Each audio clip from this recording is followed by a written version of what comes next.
Então, enquanto todos vocês que odeiam estão aí inventando motivos para dizer que Israel é o pior lugar do mundo, Netanyahu acabou de subir no palco e lembrou a todos o que realmente significa ser israelense, o que significa ser judeu. O quanto avançamos incrivelmente, o quanto somos fortes, o quanto somos capazes. E, gente, esse é o discurso que vocês precisam ouvir se estiverem sentindo um pouco de medo do que está acontecendo. Porque sim, a retórica online e a mídia tenta simplesmente pegar Israel e destruí-lo. Mas nossa liderança, nosso país está melhor do que nunca e vai continuar assim. Está lutando para ser luz para as nações e remover o mal do mundo, mesmo que o mundo não veja assim. Se você não consegue olhar para a República Islâmica e para o Hamas e dizer, tem um problema ali, adivinha, esse é o seu problema, não é o problema de Israel. E Israel não parou e não vai parar. E continua todos os dias a perseverar através de tudo, mesmo que pareça absolutamente impossível. Veja Bibi Netanyahu neste trecho nos lembrar o que é ser israelense e pelo que lutamos. É magistral, não é algo comum dele e estou muito animada com isso. Não esqueça de se inscrever. Obrigada por estar aqui. Somos a Resistência. Acabamos de anunciar uma novidade muito empolgante. Vamos fazer programas diários nos quais cobrimos tudo o que acontece, não apenas esses pequenos trechos rápidos no YouTube. Se você valoriza isso, junte-se a nós nessa missão. Agradecemos muito por estar aqui. Vamos assistir Bibi Netanyahu.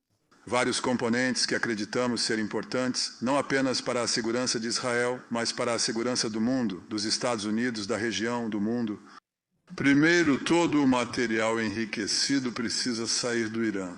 Sim, o segundo é que não deve haver capacidade de enriquecimento.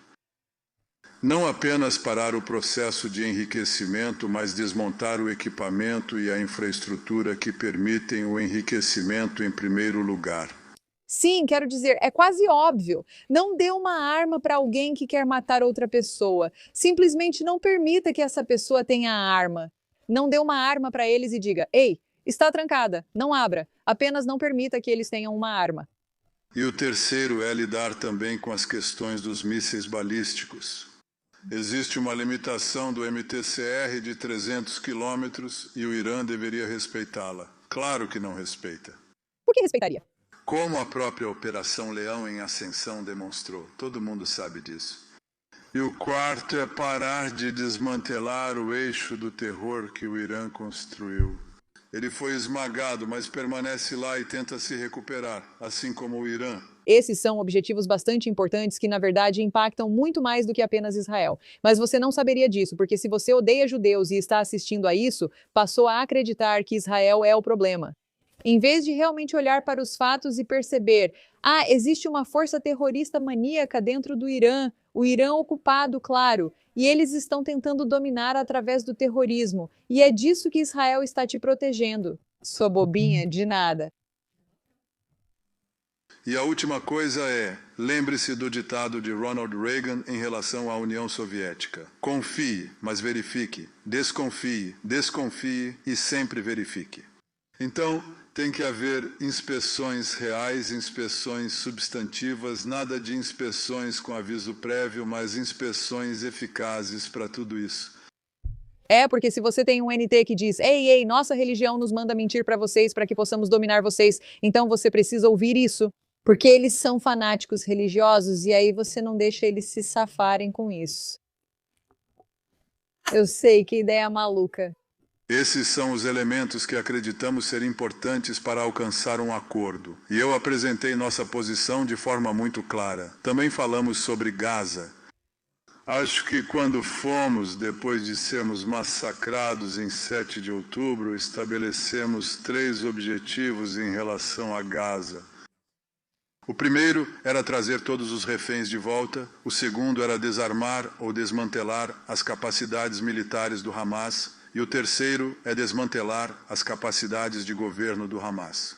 O primeiro foi alcançado com a ajuda dos Estados Unidos e, antes de tudo, com a ajuda dos nossos soldados corajosos, soldados de uma coragem incomparável.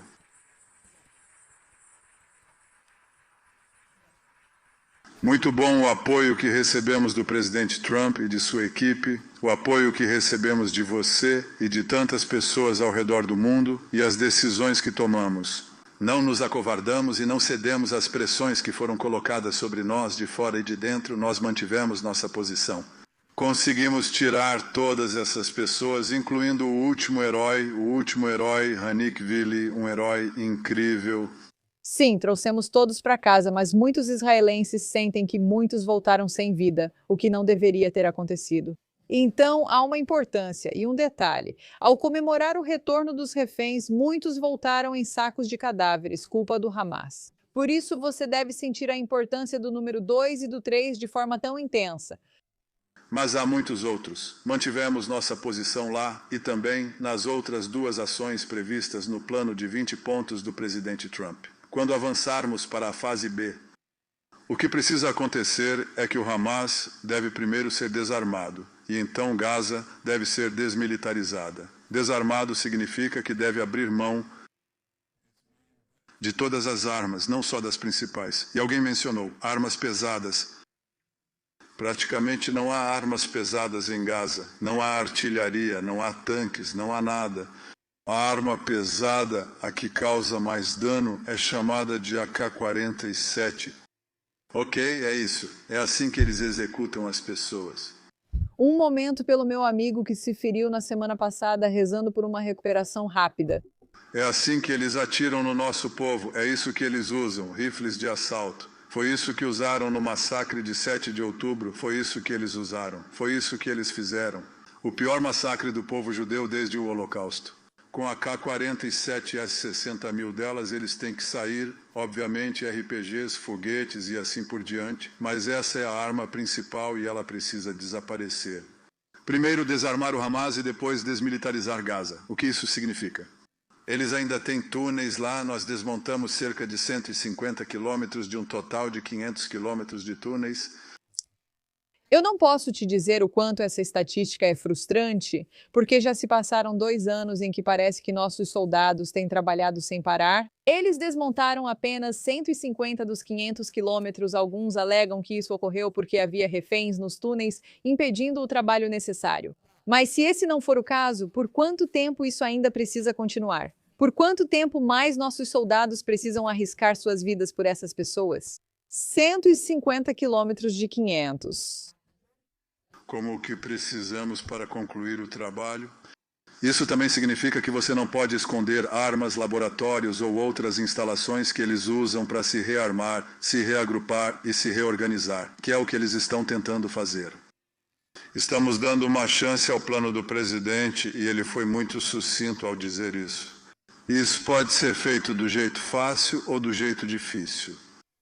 Esperamos que seja feito do jeito fácil. Porque conhecemos os estragos da guerra, sabemos o que significa perder pessoas, sabemos o custo humano da guerra. Mas esse objetivo precisa ser alcançado de um jeito ou de outro, e de um jeito ou de outro ele será alcançado. Difícil de ouvir, mas é verdade. Há um cessar-fogo. Isso não significa que não possamos fazer nada. Eles nos atacam, inclusive ontem e hoje. Sim. Matamos 13 terroristas. Agimos em resposta, não esperamos, apenas fazemos. Eles não têm carta branca, mas estamos dando tempo a eles, dando tempo à ISF, à Força Internacional de Segurança, e a... Ele perdeu a linha de raciocínio. Isso não acontece com muita frequência. O Conselho de Paz do Presidente e os vários grupos, vários órgãos que estão sob ele, dando-lhes a oportunidade de tentar fazer isso da maneira mais fácil. Novamente veremos, e isso será feito. Gaza nunca mais representará uma ameaça ao Estado de Israel. Amém, amém. Agora, obviamente, temos outras frentes. A mais importante é a frente de difamação ao Estado judeu e ao povo judeu, e o antissemitismo desenfreado, sobre o qual falarei em 1 minuto. Mas quero chamar sua atenção para o que está acontecendo, porque você não saberá disso se ligar à televisão e coisas do tipo. Depende, claro, você não saberia o que ocorre aqui. A coisa mais importante que está acontecendo é que as pessoas estão vindo até nós, nações estão vindo até nós, empresas estão vindo até nós, enormes potências econômicas estão vindo até nós. Israel foi classificado pelo The Economist, que não é exatamente fã de mim ou do Estado de Israel nos últimos anos, mas colocou a economia israelense entre as 3 mais vibrantes do mundo. Ouçam aqui todos. Agora, isso vem após 2 anos de guerra. Vamos. É a nossa guerra mais longa. É até mais longa do que a Guerra da Independência. 2 anos sendo atacados pela mídia internacional e tudo mais. E a ONU e todos esses órgãos associados. Nossa economia está crescendo rapidamente. Nossa bolsa de valores está em alta histórica. O shekel em relação ao dólar está quase no maior valor em 30 anos. A inflação está caindo. Há muito pouca inflação. As taxas de juros caíram, não o suficiente ainda, mas agora estão em 4% e vão cair mais. E os investimentos em Israel agora são enormes. Por que isso está acontecendo? Enormes?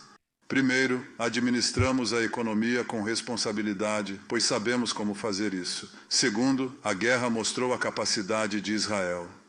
As enormes capacidades aqui, as habilidades em alta tecnologia e tecnologia avançada que surpreendem o mundo. Isso não é apenas no campo militar, tem consequências imediatas no campo civil, e as pessoas entendem isso. Parece que todos lá fora dizem, Israel, eles são tão maus.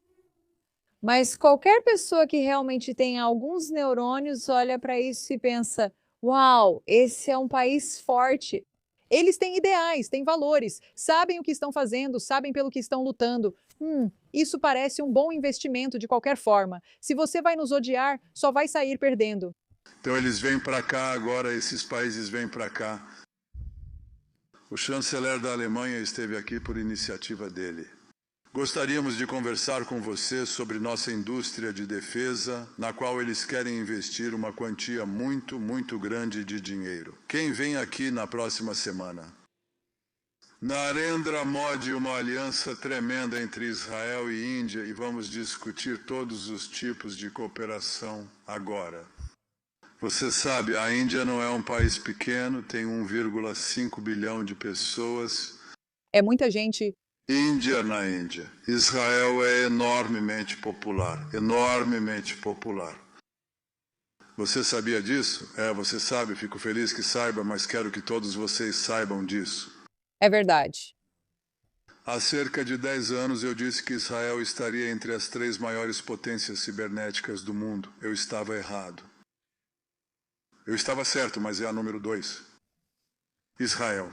O pequeno Israel, com 10 milhões de pessoas, recebe mais investimentos estrangeiros em tecnologia cibernética do que qualquer outro país do mundo, exceto os Estados Unidos. Estou falando em números absolutos. Isso foi o que fizemos em 10 anos. Adivinha só? Vamos fazer exatamente a mesma coisa em IA. Acabamos de assinar um grande acordo com os Estados Unidos sobre cooperação em IA. Vamos repetir isso em computação quântica? Essa é a nossa vantagem. Essa é a nossa vantagem. O discurso continua, mas Netanyahu só lembra o que todos já sabem. Podem nos odiar e destruir nossa reputação. Mas no final das contas você vai sentir inveja de nós, você vai precisar de nós. Porque nosso país é um país lindo, é um país próspero, é um país onde as pessoas sabem pelo que lutam, sabem no que acreditam. E elas investem em coisas inteligentes, pensam em coisas inteligentes e desenvolvem soluções para o mundo. Porque isso é o que significa ser uma israelense, é ser uma luz para as nações. É verdade que em relações públicas não contratamos uma grande empresa de RP. Na verdade, eu diria que estamos fazendo um trabalho péssimo, mas a realidade no terreno não é nada para se orgulhar. Nós temos algo pelo qual lutar e vamos lutar por isso, vamos ter sucesso e vamos vencer. E pessoal, esse é o lembrete de hoje, não caiam no medo e na narrativa. Israel, a pátria judaica, vai perseverar, vai sobreviver para sempre, e não só vai sobreviver, como vai prosperar.